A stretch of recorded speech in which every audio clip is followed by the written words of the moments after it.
Hey everybody, it's Jason Blaha here, and I had a subscriber ask a question which I will flip in here for you guys, and he's basically asking, hey Jason, why are there so many trainers out there who really don't know anything? They're wannabes, they give terrible advice, put people on terrible programs, and really don't seem to know what they're doing. So what's going on with that? So let me put on my +5 hat of weaponsmithing, work on my crafting a little bit, and let's talk about that. All right, that is a great point. And the interesting thing I want to point out, though, before anyone gets too offended who's a personal trainer who follows me, I've met quite a few personal trainers who I would personally consider to be very knowledgeable. I've met personal trainers who have master's degrees in exercise science. All right, so I don't want people to think that all personal trainers are automatically idiots, and there aren't a lot of them who are extremely knowledgeable. Because I've met a couple dozen over the years who I would absolutely say, yeah, they're hireable. They know what the hell they're doing. They know what they're doing. However, the majority do not. I would say 3/4 of them really don't. Probably about 3/4 that I've met. I've seen some of them give really terrible advice. They put people on terrible routines. And I'll get into some of that in a minute. A lot of it is because what you see a lot of in the personal training world is a lack of real standardization across the board. There's no national standard to become a personal trainer. It's not like becoming a registered dietitian or something where you have to have a specific degree, do an internship, pass a standardized testing, all of that. So there's no oversight per se. There are various organizations that you get certified through, but the standards vary a lot among them. So that really creates kind of a mess. And a lot of it, what you see is that a lot of people who are basically bros, that's one whole group that get into personal training. I've seen competitive bodybuilders get into training who, I've chatted with at least one, and he uses plenty of cutting drugs to get lean for contests. And I watched him telling people that, the whole purpose of eating 5 or 6 or 7 meals a day is to stoke your metabolic furnace. It speeds up your metabolism to do that. And it's those little small meals are like kindling, lighting a fire. And he went into this full explanation of it, of how it keeps your body out of starvation mode, and he wrote all of it online. And the guy literally doesn't know what he's talking about. He's a guy who does a body part split, puts his clients on body part splits, but he himself, again, uses hefty doses of drugs. The guy is slightly smaller than me, so that should tell you something. I mean, he's smaller than me in person when I was chatting with him before, and uses pretty hefty amounts of drugs. And he's a personal trainer. That's what he makes his living doing. Not necessarily a bad guy, but he doesn't necessarily have the best advice for his clients, but he still works full-time, makes a living doing it, no problems. Then you have a lot of people who kind of are just there as almost like wellness coaches in a way. They work mostly with middle-aged people, or spend their whole time having them just do mobility work, core work, do stuff on BOSU balls, everything else. And I think what you ultimately have to realize with a lot of personal training is you do see kind of two groups. You see people who are hiring people because they're a bodybuilder and therefore they assume they automatically know what they're talking about because they're in fantastic shape while using hefty doses of drugs, but they oftentimes lack even a rudimentary level of understanding of nutritional science, exercise science, like the other guy who puts his people on body part splits while convincing people that they'll burn fat faster and build muscle faster by eating more frequent meals, that if they eat at least 6 meals a day, it will speed up their metabolism and burn fat, and it'll put their body in an anabolic mode at the same time. And the guy legitimately believes that it will help you gain muscle faster and lose fat faster to eat all these meals. There's no science to support that. In fact, there's plenty of data suggesting that it doesn't really affect it meaningfully at all, and that some people will actually struggle to lose weight on higher meal frequency. It depends upon the person. It depends upon their personal appetite. But he's completely oblivious to that. He really and truly believes that it creates both an anabolic environment and it speeds up your metabolic furnace and keeps you out of starvation mode because you're eating every 2 or 3 hours. He legitimately believes it and writes about it. And there's tons of those guys out there.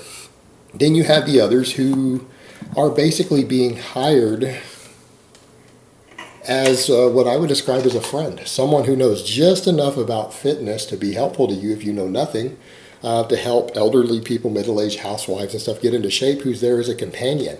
And that's what you need to understand. Oftentimes, they're not even paying for a fantastic personal trainer. They're paying to have a friend for an hour who's friendly with them and talks to them and gives them their time.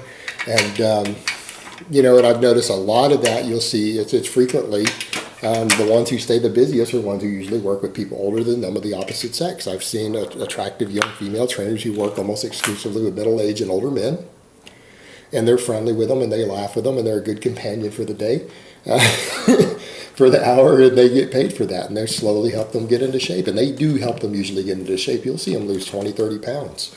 It's not uncommon. It's because they're being physically active. But these are the same ones who are also going to have people sitting on BOSU balls to do all their core work, sitting on the BOSU ball to do overhead pressing and bench pressing with dumbbells, one arm presses, all of this stuff just with single dumbbells, all sorts of little fluffy, wuffy, goofy stuff. These are the same people who will focus on stability training and mobility training, but will never put anyone under a real barbell. They still won't have them do the big compound lifts. And that's the thing that you've got to consider there. Oftentimes when people are hiring trainers, they're hiring someone to be a long-term teacher. Well, here's the thing. A lot of these personal trainers don't know enough to train someone who's an intermediate level lifter. And they sure as hell don't know enough to train someone who's an advanced lifter, so they have no interest in getting anyone to that point. Oftentimes their knowledge itself is no higher than someone who's been training for a year or two.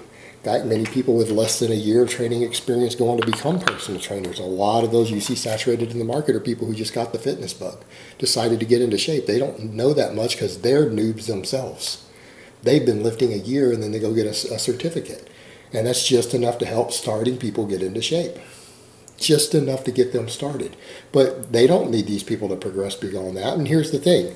If a personal trainer someone just wanted to get into shape and get quick results, spend a month with you working on mobility, your core, and basic technique, and then after that, they spent the next 6 to 8 months training someone just to do around 4 or 5 big basic compound movements with progressive overload, and gave them just a little bit of basic diet advice. Most people who are hiring a personal trainer would reach their physical goals in less than a year. All right, they would completely change their bodies. Now, if you don't know enough to get anyone any further than that, what good are you to them after that point? They're losing clients by giving them too good of results and getting them to the point where they're not helpful anymore. Furthermore, if you get them to that point just doing 4 or 5 basic exercises with some basic progression, you kind of see where this is going. They're going to realize my personal trainer doesn't have me do anything interesting or new. Why am I paying them again? I make progress with the stuff they taught me in the first 2 months, the first 3 months. I've made progress for the next 3 or 4 with no input from them. So a lot of the reason you also see a lot of bad advice given by personal trainers, a lot of fluffy, wuffy stuff done, is because they need to keep things interesting and different. They need to make the training for this person seem complex enough that they're willing to continue to pay someone to advise them. Because most of those people, if they realize once they're put on a basic routine and they learn the basics, that their goals are achievable without a personal trainer, if they just continue it for another year, what they were already taught with the basics. Most people don't have extreme goals. Most people aren't trying to compete in bodybuilding. Most people aren't trying to become a very competitive athlete. They don't need any more than a few months of basic knowledge. That's it. And once they obtain that from a trainer, they're not going to need them anymore. So they have to keep changing things on them and having them do weird, new, interesting, different things. And half a dozen different mobility exercises and stability exercises, because if they don't, these people are going to realize that fitness is a lot more simple than their personal trainer has made it out to be.